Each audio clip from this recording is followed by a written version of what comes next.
Just curious, how many people have already bought and started reading Proteinaholic? Okay. Okay. Yeah, you bought it, but did you buy it here tonight? Okay. So everyone else, you're going to buy it or not, depending on how well I do. I just wanted to know how much pressure to put myself under for this talk. So thought I'd start with a little quiz, just to see where folks are. And I can do this two ways. I can just talk for a long time, and then we can kind of squeeze in questions at the end, or I could talk for a short time and field a lot of questions. Show of hands, who would be more in favor of less talk, more questions? Yeah. Okay. You lose. Unless we haven't unless we haven't polled the I don't really care demographic yet. So well, if you have questions, just shoot your hand up. That'll work. So first quiz question is which foods are most closely correlated, whose intake is most closely correlated with type 2 diabetes? You say meat, dairy, and eggs, fresh fruit, potatoes, pasta, and rice, or sugary sodas and fruit drinks. So again, meat, dairy, eggs, fruit, grain, potatoes, starches, or sugary sodas and fruit drinks. Okay, good. So the answer is, according to the best studies we have, A, meat, dairy, and eggs. Well, it's only a trick question if you don't think that's the answer. But yes, it's very, in the context of our culture, that's very much a trick question, because when you look around, you see the vast majority of media makes the assumption that it's the sodas, it's the sugary drinks, or when people are pre-diabetic, they're told stay away from fruit or have fruits good, but in moderation, or potatoes are evil, those little eyes, those little beady eyes are looking at you, but stick to lean proteins, and then you'll be okay. It turns out that lean proteins, especially animal proteins, are the most highly correlated with type 2 diabetes, and we can get into why that is in a little bit. All right, number 2. There is a national weight loss registry in the United States that seeks to answer the question, how come nobody can lose weight and keep it off? It's a little bit of a cynical take on it, but that's essentially what it is, because they study the very, very tiny percentage of people who do manage to lose a significant amount of weight and keep it off for at least a couple of years. And so the question is, when you look at those people, what do they have in common, right? Anyone can go on a diet for 6 months or even a year and have amazing results. But for most people, the weight creeps back on and it invites friends.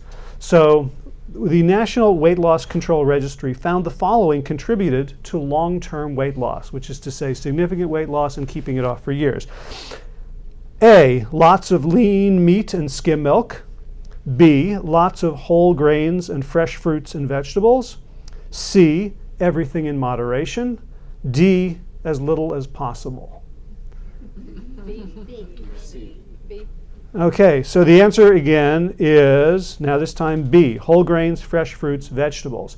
The everything in moderation sounds good, but our idea of moderation doesn't really coincide with any sort of reality. Lean meat and skim milk, which is what people typically do to lose weight, was actually correlated with weight gain.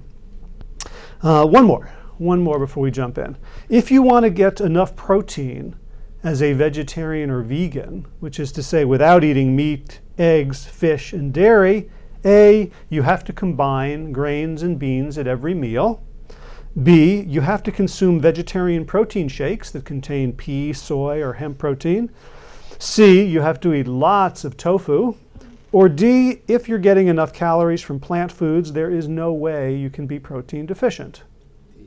D, you're starting to you're starting to see how this game is rigged, right? So the story of this book is really a very simple set of propositions. One is that we all believe in this country that we are supposed to get as much protein as possible, that protein is good and more is better. And we have been lied to. That's proposition A. Proposition B is that there are huge industries who benefit from this falsehood. And proposition C is that our health is suffering because of it. So I came to this project through meeting Dr. Garth Davis, who knew of my work in writing Whole, and he was looking for a co-author to help him get the book across the finish line. And when I take on a book project, I tend to be fairly picky about it because I've discovered how hard it is even when everything is great, even when you really like your co-author, even when you know what you're talking about, and even when it's an interesting topic. Doing this sort of collaboration is really, really hard. Writing books on my own was much easier than collaborating. So I had to make sure that the collaboration itself was going to work for me. So I talked to Garth and I interviewed him and we met, and it turns out he has this fascinating story. If you talk about someone who is sort of gifted from birth.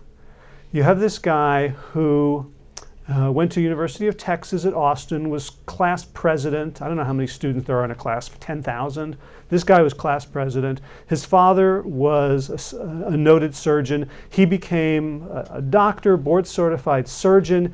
At the age of 35, he was already starring in his own television show on the Learning Channel called Big Medicine. He was featured on the cover story of the Houston Chronicle on their healthcare issue. And he had, beautiful wife, beautiful family, big house, perfect life, right? Except that he was sick and tired and irritable and miserable. And the way he describes it, first of all, he grew up in Texas, where he doesn't remember eating a vegetable for the first 35 years of his life. He says, I'm sure I must have, I just don't have any recollection of it. And you know what, the way he was eating, bacon and eggs for breakfast, chicken, salmon, that sort of thing with big steaks with every meal. Eventually he discovered the low carb movement, and so he stopped having the bun with his cheeseburgers. And it wasn't working particularly well for him. He was very glad to have gone into medicine because he said scrubs are the most forgiving uniform you can wear. But it started hitting home right on the eve of when his first child was to be born. He had to go for a routine physical for the life insurance policy. And to his shock, he failed. He wasn't entitled to the preferred rates. He had cholesterol in his eyeballs, which actually has a medical name that I don't remember. I think I've tried to block it out. He had irritable bowel syndrome so bad that the first thing he would have done when he walked into Quail Ridge would have been ask where the bathroom is and make sure that this podium was within 10 feet of it. He was unable to enjoy himself at sporting events. He's not sure how he made it through his own wedding. He was on 3 medications for statins for cholesterol. He was on a beta blocker, and he was on a something else for the IBD. And these were for life. These are medicines you go on, and you expected to be on them for life. And he started wondering about his medical education, which, by the way, consisted of 0 minutes of nutrition. He simply hadn't learned about that. That's not the medical model. That's not what doctors typically are pointed in the direction of. They are pointed in the direction of there's something broken. Let's see if we can find the right drug or procedure to fix it. And it's changing, and there's a lot of good people doing a lot of good work. But basically, if you go to your doctor, and unless you have one of these rare mavericks, and you ask about, can I make this thing better through nutrition? The answer will be very vague. It says maybe, but I don't know enough to talk about it, so I'm not going to talk about it with you. Or no, people really can't change their health. You're sort of, you roll the genetic dice and you get what you get, and we can manage it. And I like doctors. I like a lot of them. I mean, I'm really impressed by the amount of training they have, and when you have a specific issue, how much they know and how much they can help you. But talking to a doctor about preventive health is kind of like the way I feel about talking to the guy who sold me the Jetta about environmental benefits and gas mileage. He meant very well, but he was poorly trained in the truth. So here was Garth. At this point, he had become a bariatric surgeon, and he was a successful bariatric surgeon. He had one of the largest practices in Houston, which is one of the heaviest cities in one of the heaviest states. So he was seeing the heaviest of the heaviest. And initially skeptical, he started doing some of the operations, and the lap bands didn't seem to work, but the gastric bypass did really well, and he was seeing people overnight cured of diabetes, people dropping 50, 60, 70 pounds effortlessly, seeing people with a new lease on life. And he was very inspired by those people. Some of them who had been couch potatoes their whole life started taking up running, ballroom dancing. They started making things of themselves, and he started seeing in them a little bit of an indictment of himself, that they were remaking themselves, but he wasn't. So one day, he got a phone call from the Houston Chronicle. I told you he was featured. So they wanted to do this story, and they're asking him all sorts of questions. You know, local boy makes very good. And they said, "What do you do for exercise?" And I don't know if you've ever been like flattered by something, but you can lose your mind in it. You know, like this is a big enough group for me to feel my ego like wanting to say stupid things just to impress you. You know how that can. And so you get a reporter on the phone, and what he said was, "I run stairs at Rice University." What he meant was, a couple of times in the past, I tried to run the stairs at Rice University, figuring, who's going to find out, right? So they said, "Great, let's set up a photo shoot." So he had to go out and buy running clothes, which he didn't own. He got to the stadium, and he's a very competitive guy.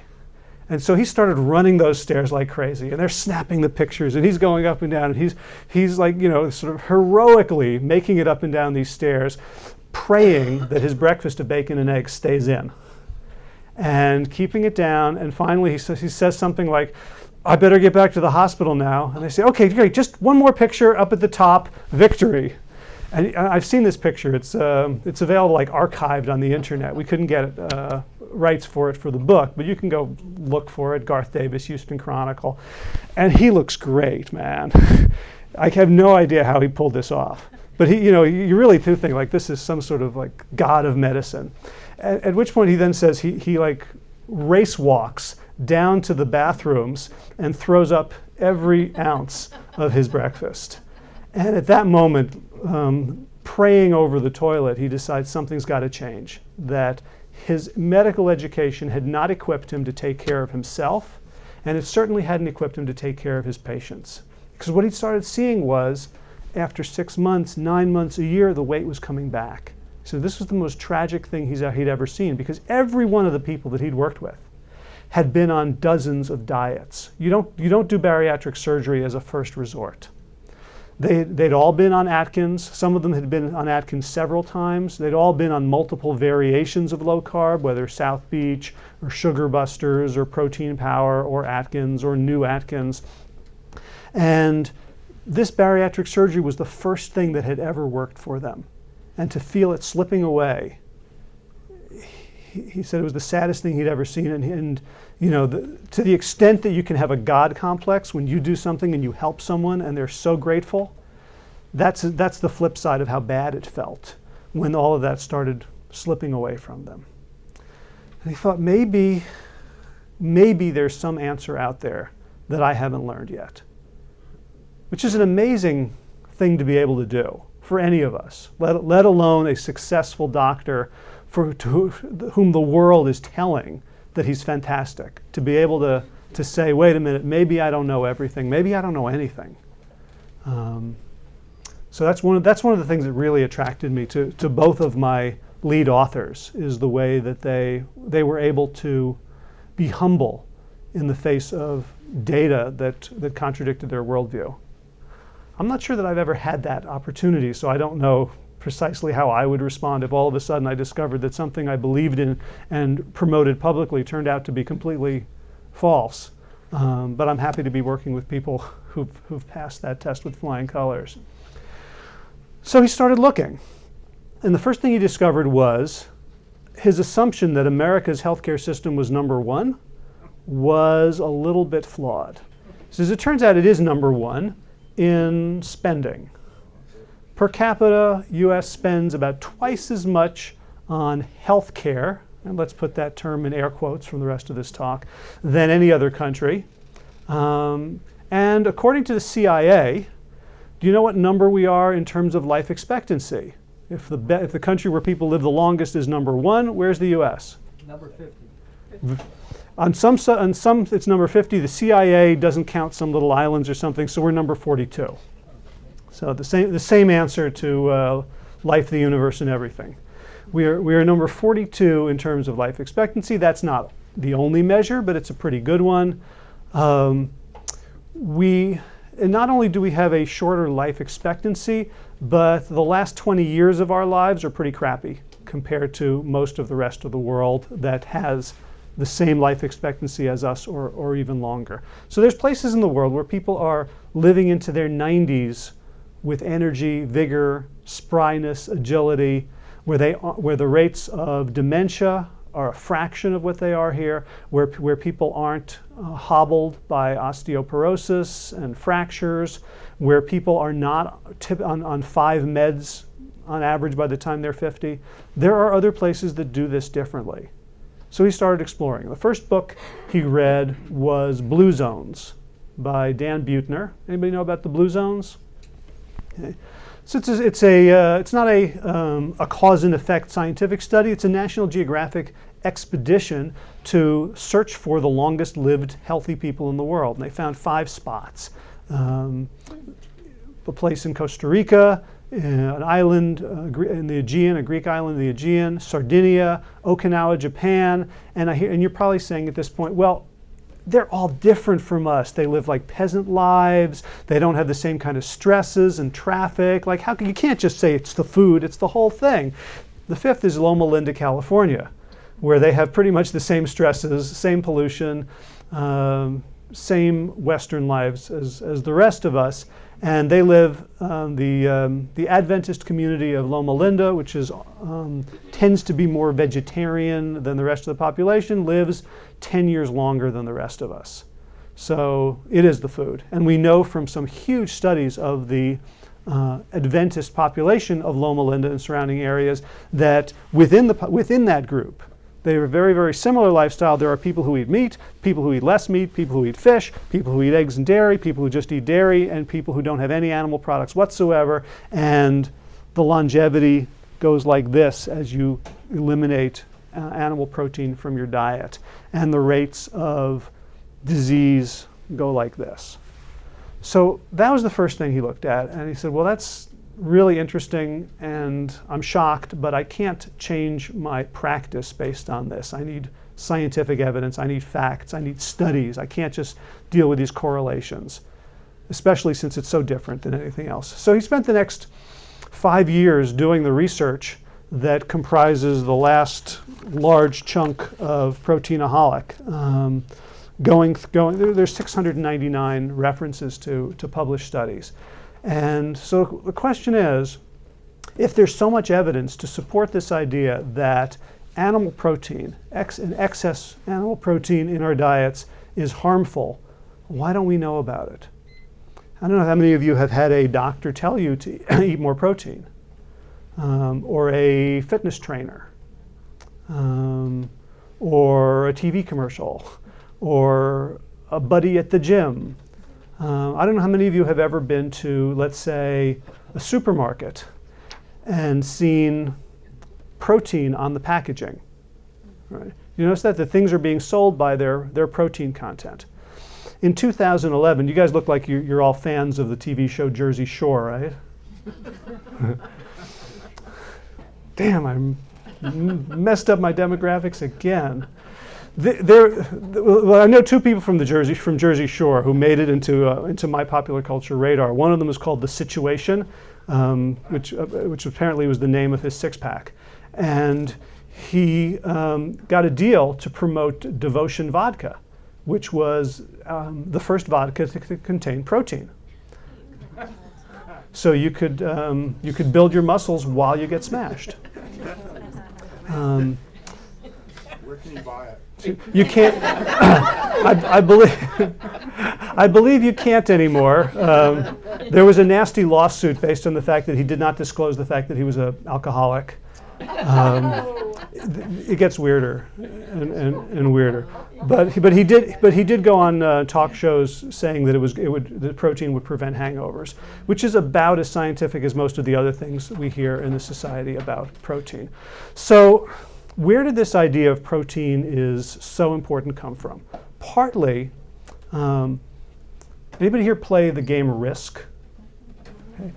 So you know Australia in Risk? You can just sort of sit there while all the big countries like kill each other, and then you get your 2 or 3 little armies every turn, and then you come and wipe everybody out because no one would risk attacking you because that would weaken them. That's what happened here. For those of you who don't know about Risk, I apologize for the strange metaphor. But here's how it is. For the past 50 years, we were told that fat was bad. Right? And we all know that there was low-fat cookies, low-fat SnackWells. We were told to take the fat out of our milk. We were told to stop eating the skin of the chicken. We were told to not eat the marbled cuts of beef. So we have this idea that fat is bad. And then in late 70s, Dr. Atkins came along and resurrected the idea that fat was good and carbs were bad. He even gave them a nickname, carbs. They were carbohydrates before that, and they were, the building block of our energy metabolism. But now they're carbs, and everyone's avoiding them. So over the last 20 years, what we've had is a rock'em sock'em robot shootout between fat and carbs. And everybody's either trying to cut out one or the other. But guess what gets a pass? Protein, right? So if I don't know which one of them is bad. One of them is bad. But protein is my friend. So I'll just have as much protein as I possibly can, and that'll take care of it. So what's the problem with this? So protein comes from the Greek words proteos, meaning of prime importance. So protein is probably the most critical of the 3 macronutrients. Macro meaning big, nutrients meaning nutrients. The 3 macronutrients are the things where we get calories. And we only get calories from 3 places: fats, carbohydrates, and protein. And so every day you eat 100% of your calories. And some percentage of that comes from carbohydrates, some percentage comes from fats, and some percentage comes from protein. And carbohydrates and fat can they're similar in a lot of ways. They can both be used for energy. You've all heard about fat burning protocols, and if you run real slow for an hour, you start burning fat instead of carbohydrates. And so in some important biochemical sense, fats and carbohydrates can be switched up for each other, but proteins are special. Proteins have nitrogen. The others don't have nitrogen, and basically what that means is that they get a whole different set of tasks. We are made of protein. Our bodies are made of protein when we build muscle, when we add bone, when we add tendon, when we add the structure of ourselves, it's largely protein. So all of you, I assume, live somewhere, and that your house has some sort of building materials that comprise it. So protein is like the bricks or the wood studs. So I would argue that that's probably the most important part of the house. And protein is probably the most important part of your diet. Now, the fact that human beings, that mammals, that life on Earth, that animal life on Earth has survived for so long means a couple of things. But one of them is, if something is really important and we have trouble getting it, then we're in trouble. So think about oxygen. Suppose we grew up on a planet where oxygen occurred in like bubbles, and you'd walk along, and everyone was walking around trying to find the bubbles of oxygen. And maybe they're like shimmering purple or something. Give us a little chance. But I don't think we would survive very long as a species. That would not be, if we were to survive on that planet, we would have to learn how to have gills. We would have to learn how to suck in oxygen through our toes, or we would have to breathe something else. It's simply not plausible that we would have evolved as a species in the absence of something we need to breathe in every few seconds. So it is with protein. Protein is so important that it is virtually impossible for us to be protein deficient if we are getting sufficient calories. So name some foods that you think would be rather low in protein. Broccoli. Okay. So broccoli, so you don't have to take my word, don't take my word for anything, by the way. You can look all this up. That's why there's so many references. Broccoli is actually about 50% protein. So if you chew it, it's not accessible for most people. Just walk past the broccoli. That's called not being bioavailable. Yes. Yes. Now there is an issue. We can come back to that if you have a question about it. There is a difference in bioavailability. Protein from animals is more what's called bioavailable. It's easier for us to absorb it than plant protein. In the same way that like a punch in the face is more bioavailable than a hug. Right? So bioavailability is not always a good thing. And there's a whole bunch of reasons that animal protein, which looks like us to us, is associated with all sorts of autoimmune issues. Because something foreign comes in, looks like us, and our immune system goes, I'm not so sure about that. And the next time it turns around and sees us, it goes, I'm not so sure about that either. So broccoli, about 50% protein. Now the reason you don't want to get all your protein from broccoli is that a pound of broccoli, about how many calories would you say? 100. Bingo, about 100 calories. I buy 4-pound bags of frozen broccoli at Costco. So I look at the package in the back. It's about 110 calories per pound, which means if I need about 2,000 calories, I would need to have 20 pounds of broccoli a day, which means that my business card would say broccoli eater, because I wouldn't have time for anything else. What else would you think would be sort of protein deficient, low in protein? Romaine lettuce. Romaine lettuce. I believe it's about 18 or 19%. Grapes. Grapes are very low in protein. They're about 3.5% protein, which means if you lived on grapes, you technically would not get the recommended daily allowance of protein. The weird thing is, there is a group of people called fruitarians. You heard of them? They live or claim to live mostly or entirely on raw fruit. Some of them are endurance athletes, which doesn't compute, because if we look at protein requirements across the board, so average person needs X protein, there are a few groups over here that need a lot more protein. One of those groups is endurance athletes. They've been shown to need more protein than anybody else. So how in the world do we have endurance athletes like Michael Arnstein, who has the 6th fastest time of any American in the 100 kilometers race? How is he surviving on 90% raw fruit and the rest just grains and vegetables? We don't know. There is some thought. There's a whole new hot area of research called like the gut biome, meaning all the little critters, the microscopic critters that live inside us and actually do the work, right? Our workforce.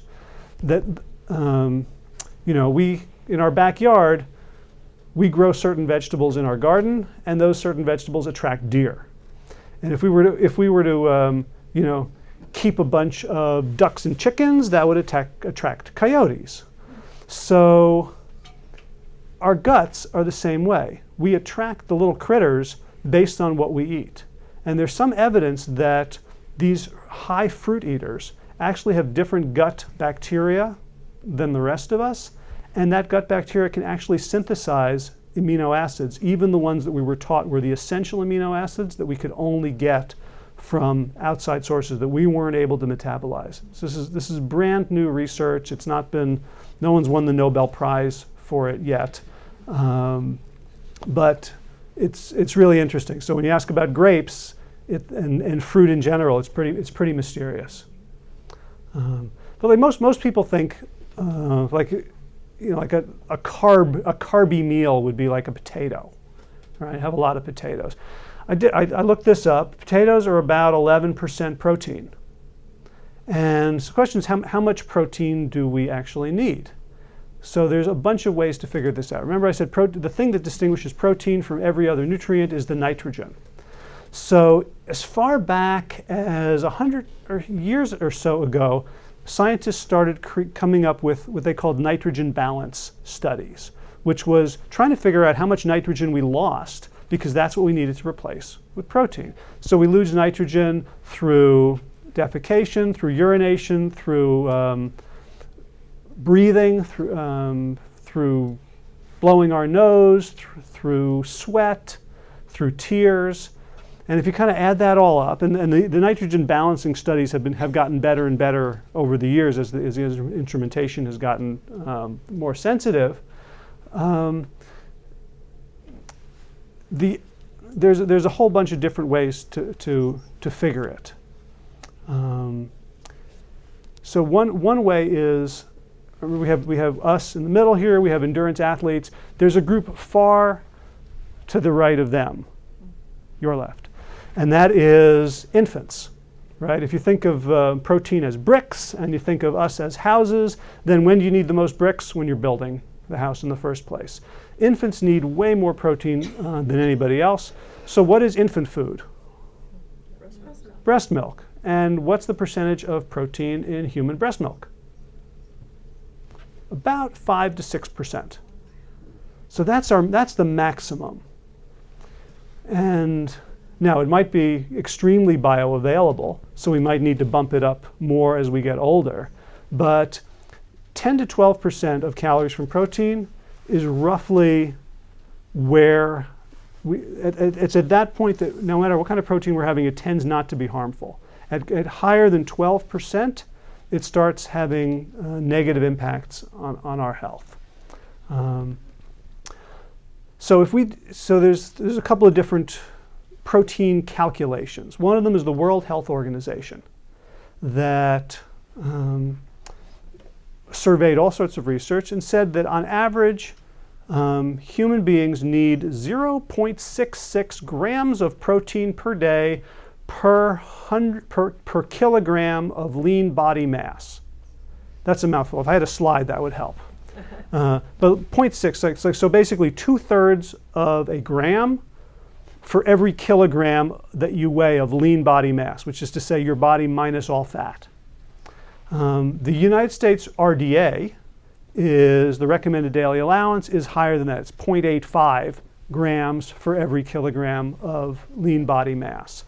The RDA is, by definition, a lot more than the average person needs. For any statisticians out there, it's 2 standard deviations greater than the mean. So if you're getting the RDA, that means that's more protein than 97.2% of the population needs. So, and the idea of the RDA is that more is better than not enough. It makes sense. It's, when you think about nutritional deficiencies, pellagra and scurvy, more was definitely better than not enough, because if you take in more, your body knows how to get rid of more. If you don't take in enough, there's nothing your body can do. So in general, it's a fair assumption. Is that with all nutritional stuff? The RDAs, yes. Standard deviations? Correct. Huh. So so they don't want to worry about half of the population not getting enough. So they say, well, we'll say an amount that almost everybody is getting enough, and the people who need the most are probably bodybuilders who are chugging protein shakes 3 times a day anyway. So we don't really have to worry about them. So there's a couple of things. So first of all, the RDA, which is, as you've seen, a maximum. Most people read the RDA and assume it's the floor, not the ceiling. So we've already set up safety mechanisms, and people are now circumventing those and say, well, I better get at least this, but maybe if I get twice that, that'll be even better. So now we're getting 4 or 5 times the recommended amount. The second thing is that end phrase that I used of lean body mass.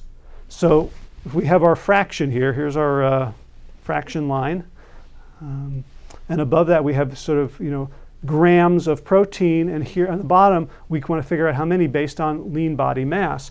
That gets missed by most people, and they assume it's weight, by total weight. And here's the problem.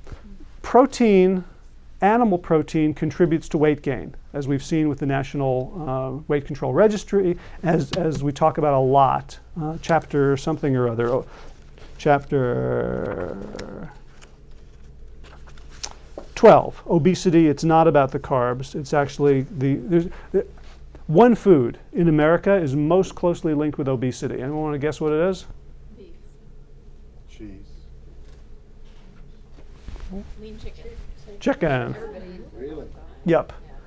Partly because the amount of chicken we eat has gone up so much, but partly because the size of the chickens we eat has gone up so much. All right. They're about 8 times heavier than they were 100 years ago, which is one reason that they don't like walk and fly anymore. Where was I? Animal protein contributing. Obesity. Yes, yes. Right. So lean body mass. So suppose you take me, and let's say I'm at about 20% body fat.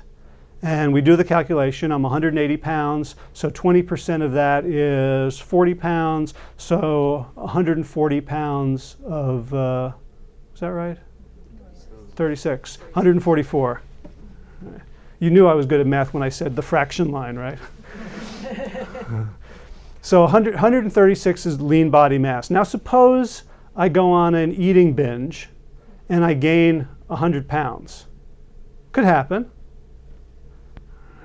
So now, do I need more protein? No. But since most people will tell you that your protein requirements are based on your weight, the more weight you gain, the more protein you're eating. Can you see how this is a rather vicious cycle? So given that, the RDA, the recommendation is 56 grams of protein per day for men. This is sort of average, which we know is like twice. So it's about 37 is average, so 56 is the safe number, and 46 for women. And it's different if you're an endurance athlete. It's different if you're a pregnant or lactating woman. It's different if you are elderly, bedridden. It's different, slightly different if you're trying to build muscle. Not much, actually. But 56 and 46. So how are we doing on that? Are we getting enough protein based on those numbers? Anyone know the average amount of protein that American men consume? According to the World Health Organization, 130 grams per day. According to the US, it's only 102. So it's either twice as much or 3 times as much as 2 standard deviations more than the average person needs.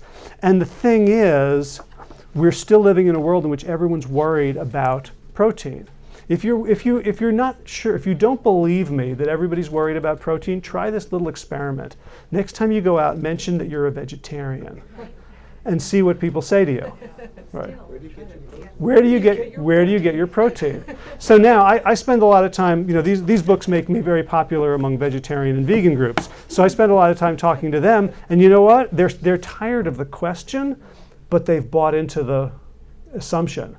And so that's why we have, protein shakes for vegans. If you go over to Whole Foods, you'll see a whole section of vegan pea protein and this protein and that protein, and worrying about it. And we've turned, tofu into a golden calf that you have to eat at every meal. Most vegetarians and vegans know that we don't have to combine food at every meal. That's the same kind of nonsense as hoping for purple clouds of oxygen. If we had to do anything complicated to get our nutrition, we would all be dead.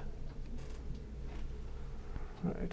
So it's got to be so easy that if you're just out in nature in a natural environment where we have evolved for how many years you may have believed we have evolved.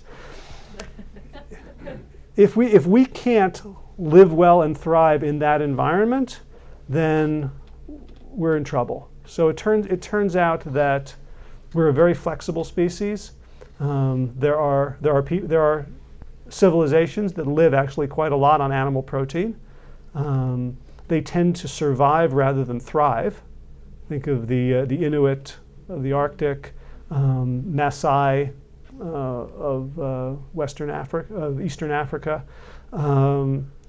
They tend to be not so healthy, but we can get by on just about anything. The idea that we are all in danger of hidden protein deficiency is simply marketing.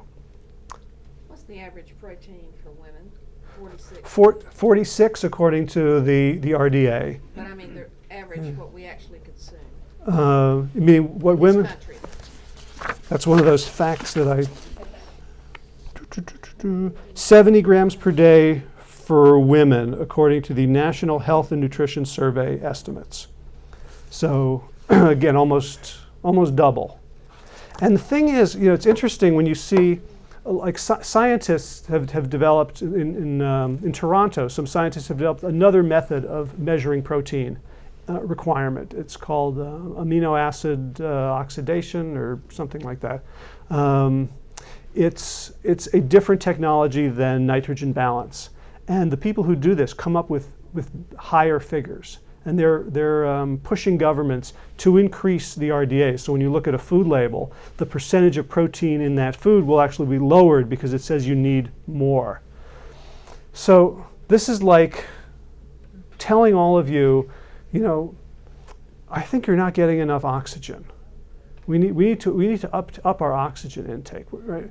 Or the issue in this country is protein toxicity, protein excess, not protein deficiency. And in fact, even if you've seen the photographs of starving Africans with kwashiorkor, which is called a protein deficiency, kwashiorkor is a caloric deficiency that includes protein deficiency. When aid organizations have delivered vegetable-based food, when they've delivered grains, corn, rice, greens to starving populations, as long as they get enough calories, the kwashiorkor symptoms vanish. So there really is, it's really impossible on this planet, at this point, we haven't screwed it up so bad that we're having trouble getting enough protein. So the question is, what are the downsides of too much? So we talked about obesity. We talked a little bit about type 2 diabetes. It turns out that excess animal protein is connected to type 2 diabetes in two completely different mechanisms. One is animal flesh seems to be toxic to pancreatic cells that produce insulin. So we start producing a little bit less insulin. The second is that it's called lipid toxemia of the cells. So that if you remember biology in high school, there's something called the Krebs cycle.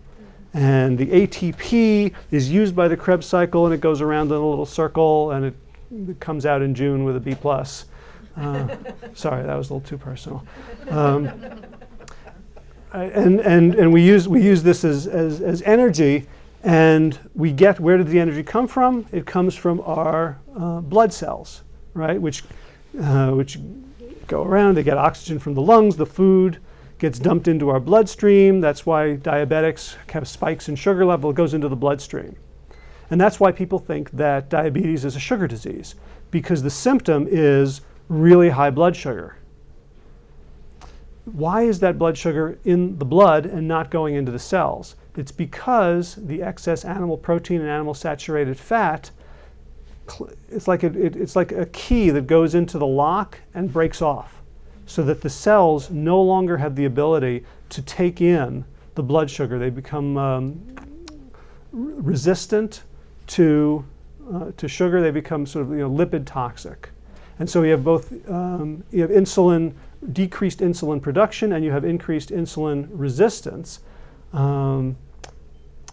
We know that when you take people who have type 2 diabetes and you put them on a plant-based diet, which is to say mostly whole plant foods, very limited animal foods and processed foods, that they can significantly reduce their need for insulin. And in fact, a lot of them end up not being clinically diabetic at all. There was a study done by Neil Barnard, who's the president of the Physicians Committee for Responsible Medicine, who took 25 type 1 diabetics and 25 type 2 diabetics, and he fed them his version of a whole food plant-based diet. The type 1 diabetics, after 6 weeks, were able to reduce their insulin by 40%. It's pretty good. The type 2 diabetics disappeared. There was, out of 25, 24 of them were no longer considered diabetic based on clinical biomarkers, and were able to discontinue all medication. That's 24 out of 25. So we know that this diet, this way of eating, is really responsive quickly to type 2 diabetes. We also know that hypertension, heart disease, and cancer and premature death are all highly correlated with high animal protein intake. And animal protein, and we don't want to talk about nutrients in isolation. That's one of the ways we get into this mess. Is, parents will, when I had little kids and they weren't good eaters, like I would go, well, that ice cream has calcium. I would try to cobble together the worst crap just to give them all their nutrients. And those McDonald's chicken nuggets, they've got protein. And that breakfast cereal that glows in the dark is fortified with 12 vitamins and minerals. So this idea of thinking about nutrients rather than food already has gotten us into a lot of trouble. Do you know where else that happens? So do you know what the diagram is that we're now supposed to follow in eating according to the USDA, the US government's? It's my plate. Fruits and vegetables. Right. So there's a lot about that plate that's awesome. There's two things about it that are less than awesome. One is, so it's got grains, right? It's got fruits, it's got vegetables, and then do you know what the fourth one is in the bottom right corner? Protein. So does anybody ever eat a protein? You go to the store and buy a protein? Right. So all of a sudden we've got food, nutrient. But we get the same thing if you go to a restaurant and you order a salad. They say, what kind of protein do you want on that salad? So I'll have some, you want the chicken? Well, actually, chicken's more fat than protein. Why don't you ask me what kind of fat I want on my salad? So we've got this this love affair with breaking things down into the macronutrients. When we're talking about foods, you can't say it's the protein or it's the fat or it's something else. It turns out it's excess animal food consumption, whether it's liquid meat as in dairy, whether it's eggs, whether it's fish or fowl or red meat, that at certain levels our bodies no longer have the ability to sort of flush it out the way we can if we take in too much vitamin C, we have too many oranges. Our bodies seem to be really good at titrating the amounts of nutrients we get from plant sources. Because this is something I discovered when I started gardening. Gardening's hard, but you go to bed at night, you wake up in the morning, and the plants haven't moved. They're the same place they were before. I don't have to put on my running shoes.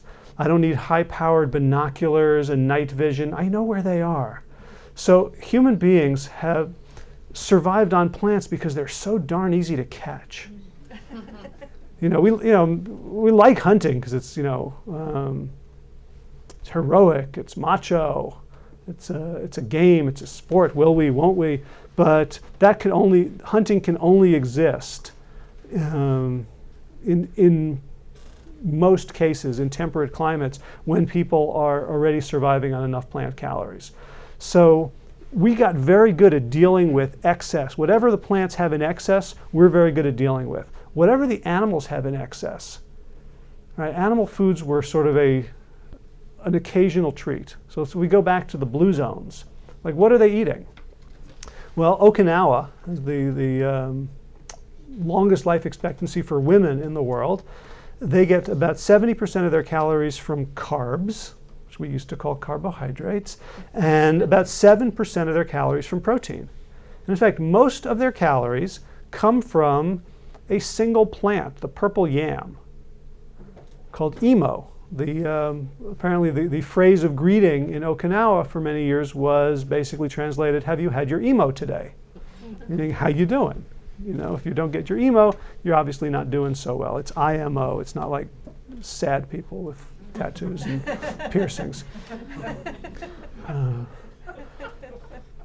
So we discovered that animal protein is such a rich food and has so many powerful effects on us that our bodies are unable to metabolize more than small quantities at a time. And we see this in, so the peasant food is kind of, you look at what peasants were eating, that's kind of the food that we're meant to be eating, lots of grains, fresh fruit, nuts, seeds, legumes. And animal foods were for special occasions, right? So in Asian cultures, they eat a lot of fish, but it tends to be a condiment, right? Their fish is very often sprinkled on or in teeny little pieces. I have a friend who he used to keep kosher. And when he was in high school or in college, he went to Japan. He said, I couldn't eat anything. They had fish in everything. They had like shrimp in everything. I said, really? Good. Why didn't you pick it out? I was thinking like, the lobster places, the jumbo shrimp, the endless bowl. Like, just, if you don't want to eat the shrimp, you don't eat the shrimp. You just eat the white rice. That's what you get. And he's like, no, you couldn't even find it. It was in there. I know it was in there. I just couldn't see it. So it was, very, very small amounts, and that seems to be tolerable for our biology. We can deal with very, very small amounts, or we can deal with larger amounts every so often. So the way a hunting civilization would have a big kill, and then everybody gorges up. And then you'd go for another 2 or 3 weeks before having another hit, and all your systems have a chance to come down. One of the main ways animal protein, animal flesh compromises our health is through inflammation. This is something I really didn't think about until I started working on the book, but I knew that. So protein is made up of amino acids. I swear to you, I was 49 years old before I ever thought about the fact that the word amino acids has the word acids in it. I just said it so often, it never occurred to me. It was only word like acids. Amino acids are acids. So our bodies have to maintain a very, very close homeostatic balance, especially our blood, in order to be healthy. So if we're eating very, very acid-forming foods, then our bodies are going crazy trying to buffer that. And they'll pull out alkaline elements from anywhere they can get them, from our gut, from our bones, from our bloodstream, from anywhere it can get, potassium, calcium, magnesium, to buffer so that we have a safe blood pH. And all of this acidosis is also causing inflammation. And so inflammation every once in a while isn't a bad thing, right? Like you bang something and it swells up and it gets inflamed. You go to bed, you put an ice pack on it, you take some aspirin, and then it gets better, right? Most things that we do to ourselves, we recover from. But the kind of damage we're doing to ourselves through our diets takes about 6 hours to recover from. And so just when you've recovered from breakfast, you go smack yourself on the head again with lunch. And then just when you're getting back to healthy, you smack yourself with dinner. You're probably at your healthiest at 7 in the morning, right? Before you've started the process all over again. So, any questions? So when you're talking about the healthiest diets and we're talking about protein and carbs and all the things that we've heard about, complex carbs and simple carbs. So when you put that into the whole health thing with like type 2 diabetes and inflammation, don't those simple carbs add to that inflammation too? Completely. Okay, so it's Right. not like it's completely gone. Carbs are all coming back. They also cause inflammation in your body at the same time. So it should really be complex carbs that you're eating and Yes. things like that. Please do not leave here thinking that I am sponsored by Coca-Cola or Cheerios or Kraft Foods or Dunkin' Donuts. So what we're talking about is a whole food diet, a diet made up of what people 200 years ago would have recognized as food. Now, it turns out that sugar is not the single devil that is destroying our health. It's, that's not to say that it's good and I would have a ton of it. Yeah, it seems like we hear so much about that, about cardiovascular now, like sugar, and what effect that has on heart disease. Here's the thing. So, one of the main questions that people ask when they start reading the book is, well, how isn't there some, like, are these other people just making this stuff up? Like, you have your sources, they have their sources. I'm going to leave here, I'm going to be just as confused. Some guy in a blue shirt told me to cut down on my animal protein, but I'm going to go back out there tomorrow and I'm going to see something that says that bacon is connected to longevity. And I don't know what to think. So I'll talk maybe for a couple minutes on what's wrong with studies, or how you can evaluate different studies. So one problem we have in this country, and here's why the blue zones was so important. It looked at really, really different cultures. So in America, how many people do you know who eat really healthy? Like millions of us? No. So if you want to do a study, like, it's hard to find people. So let's imagine the automobile industry, let's say Volkswagen, wants to do a study of, I'm a little bit of a vendetta right now, I admit. But let's say Volkswagen wants to do a crash test study of one of their cars. So what do? They strap the dummy in, they put in all the sensors and the monitors, and they put a brick on the accelerator, however they do that, and they send it into a brick wall at 100 miles an hour. And the engineers come out and they say, oh, yeah, person would have died. Okay? So then they do the same test, but now they only do it at 90 miles an hour. Boom, person dies. One more time, just to be sure, 80 miles an hour. Boom, person dies. They write up the report. Speed has no influence on crash fatality. What's the problem with that logically? It's all too high. Did they do anybody at 20 or 10 or 5? No. So that's the problem with most studies that study dietary patterns when you're just looking at the Western diet. It's something called sick population problem. So let's take another example. Suppose you live in a society where 100% of people smoke cigarettes. Okay, everybody smokes. Little kids, adults, old people, everybody smokes cigarettes. Now, would you expect there to be lung cancer in this population? Yeah. But would you be able to attribute it to cigarette smoking? There's no control. You couldn't, because if everybody smokes, there's no variability. So that means that lung cancer would appear random. In fact, when the geneticists get their hands on it, they would say, oh, some people have a genetic propensity for lung cancer, and there's nothing we can do about it. You see, because everybody smokes, there's no way to tie smoking to lung cancer. It just looks like it appears randomly in the population. So what we have in our society is a society where close to 100% of the people eat a really artificially high diet, high in processed foods and animal foods. And so when you look at studies, when you look at like the Harvard Nurses Health Study, and they see that, well, cutting back on fat didn't really have much of an influence on breast cancer. Well, they didn't cut back very much, and they were already really high. So if you cut back from 100 miles an hour to 90 miles an hour, and you say, well, speed doesn't seem to matter, just, close your eyes, put your foot on the accelerator, and if you're genetically gifted, you'll miss the brick walls. Right? But it turns out when we look at things like blue zones, when we look at my last co-author's book, The China Study, where he looked at populations in rural China, when you look at extremes, then you can see, when you're looking at 0 miles per hour, 5, 10, as well as 80 to 100, you start to see real differences. Another big problem is that a lot of studies are funded by people who stand to make money from the studies. And that's not to say that they're making them up or lying, but let's say you have an honest penny, which means if you flip that penny, you have a 50% chance of heads, 50% chance of tails. If you flip it once and it comes up heads, you haven't proven anything, right? But let's say you want to flip it 10,000 times. If you flip it 10,000 times, you're pretty sure if it's an honest penny, it'll come close to 50-50. But what if you divide that 10,000 into runs of 100?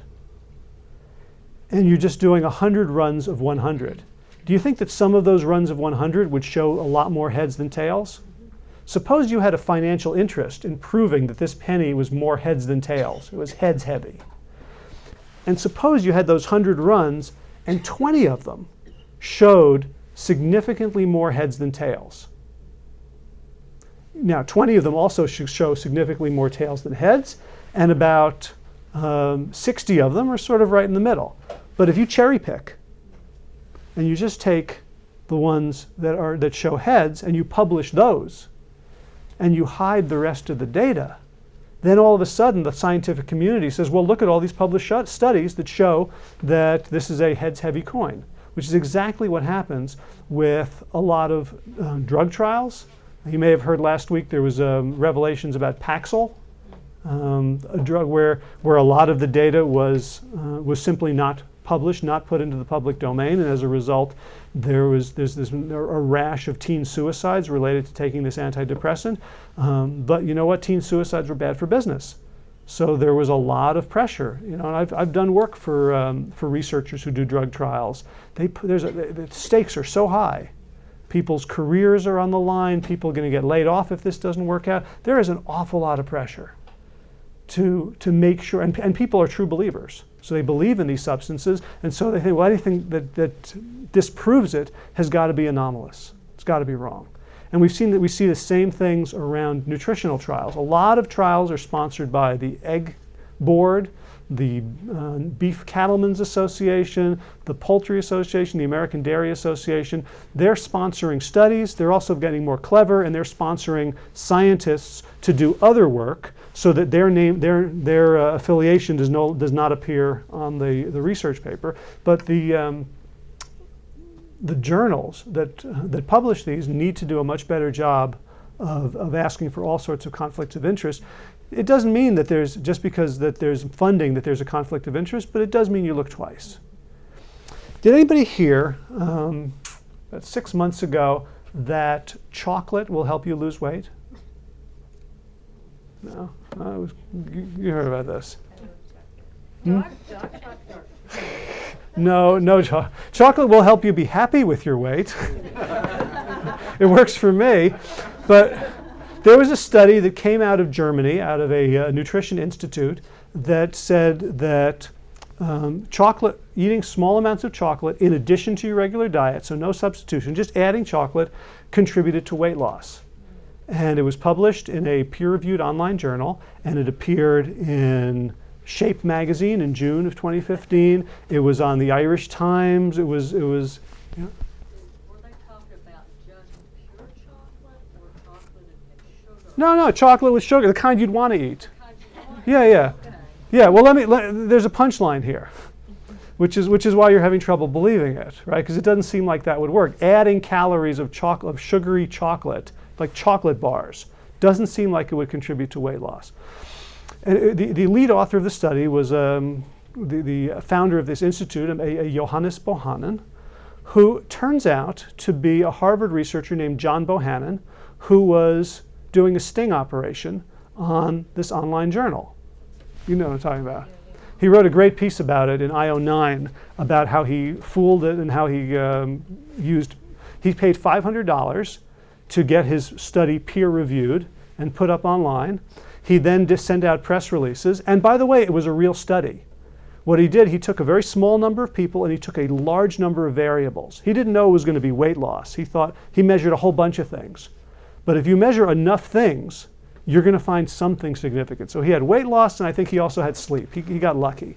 But he wasn't that lucky, because what he did was, it was a very small group, it was like 10 people in a group, and a lot of them were women, and he had them start the study based on their menstrual cycles, so that by the end of the study, they would naturally weigh a little bit less. So, and he wrote about how he completely manipulated this study. He did p-hacking to find some variable that was going to be significant, and he gave himself every possible chance. and he published it, and it was published, and the media ate it up. It was on, it went from one journal to another. And so he did it to point out how easy it is to game the system. Now, he was able to game the system with $500. How easy do you think it is for huge agribusiness, huge corporations to game the system? And you know what? They don't really care if you believe this study or that study. What they want you to do at the end of the day is scratch your head and say, you know what? Everything's going to kill me. I might as well just eat what I like. And let's go out to the steakhouse. Because just their playbook is taken directly from the tobacco companies in the 1970s, 80s, and 90s. And their motto was, our product is doubt. As long as we can sell doubt successfully, people are not going to quit smoking because they like it too much. And the food companies and the pharmaceutical companies and all of this reductionist science that doesn't look at food patterns but looks at, I mentioned bacon contributes to longevity. So that was a study. I read about it. It was on my Facebook wall. My paleo friends posted, "Yay, bacon will help you live forever." So I went and looked at the blog, and it said, "Is bacon the fountain of youth?" And then I went, well, maybe it is. I could be wrong. Let's follow this up. So I followed the links from one blog, quoting another blog, quoting another blog. Finally, I found the press release of the scientific institution that had run it, and I read the press release. The press release, these people were also kind of desperate for publicity. They did mention the words fountain of youth in the press release, but then it had a link to the study. And I finally found the study, and it said the study was basically the effects of supplemental niacin on roundworms. Wow. So niacin is a nutrient, a chemical. Roundworms are little things that you look under microscopes. And it found out that when they were given supplemental niacin, a bunch of these roundworms lived 11 days, not 10. Somebody from the bacon board knew their science, and you know what? Bacon has niacin in it. Therefore, bacon may contribute to longevity in humans. And then the blogosphere was off to the races. So I would caution that getting your nutritional and scientific and health information from Facebook can contribute to information-borne illnesses. Yeah. Can I ask you about egg whites that aren't technically animal flesh, but are supposed to be a so-called perfect protein? Right, they're a perfect protein for the chicken. They're very good at making feathers. So if that's your desire, I would recommend it. Eggs. Superior to flesh? So eggs are a funny thing. So eggs are among the most contaminated, dangerous foods in America, largely because of the factory farming practices. So the Egg Board is a quasi-governmental organization. Which is to say, they're an industry organization, but the U.S. government, the USDA, has a check-off program where they force the people who sell eggs to take some of the money that they get from selling eggs to promote egg consumption. So the government makes them do it. So they're quasi a little bit governmental, which means that when they make claims, they have to run those claims by the Food and Drug Administration. So recently, somebody did a Freedom of Information Act request to see the emails back and forth between the FDA and the Egg Board. And how many people remember the egg jingle from, let's say, the 70s or 80s? Remember it? The incredible edible egg. Let's pause for a moment and think about how faint that praise is. How good are eggs for you? They're edible. Now, that was no accident. It wasn't just because it rhymed. They tried to say, in the emails, they're nutritious, they're good for you. The FDA said, well, according to federal law, a single egg contains more cholesterol than a human being is supposed to get in a day. So we can't actually call them healthy. Okay? They came back with safe. They're a safe food. It says, well, technically, there's so much salmonella in eggs that they're just this side of legal. We know we can't, there's too much industry pressure on us. If it was anything else, if it was guns, they would have done something. But, well. Maybe not. Eggs and guns, they're Touching. they're untouchable. Right? But the best they could come up with is edible.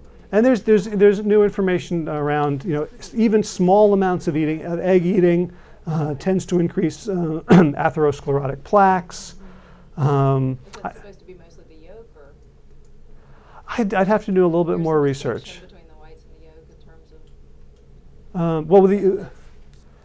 of? I'd have to do a little bit more research. I don't want to just say something because it furthers my agenda, but I'm not positive. But I know the egg as a whole is a very suspect food. Thing to say that what you're describing is. Well, let's define moderation. So a lot of people say, I believe in everything in moderation. So they say that when they have a donut at coffee break. Well, it's just one donut in moderation. Then at lunch, they'll have, I'll have the salad, but I had the salad, so I'm going to have a slice of the cherry cheesecake for dessert, because everything in moderation. The way it works out, everything in moderation means that the high caloric foods and the very protein dense foods tend to take up 70 to 80% of our diet. So here's my rule of thumb around food. You should eat food in correlation to its health benefits. So you should eat healthy food a lot and unhealthy food a little. The healthier it is, the more you should have of it. The unhealthier it is, the less you should have of it. So for me, like I'll have like, somebody's birthday, I'll have chocolate cake. I would say once a year. I love that stuff. I don't care what it's got in it. Once a year I'm going to have that. It's usually my birthday. Because I only have one of those a year, and I have more than one friend, so that's that. But I try to eat whole grains. I try to eat salads. So in terms of moderation, my challenge with moderation is eating not too much. So there I think moderation: eat when you're hungry, stop when you're full. But in terms of like food balance, I would say moderation is a good principle if you're not using it to give yourself an excuse 3 times a day. You're right, it's going to pound. So, in conclusion, thank you so much for coming out. Oh.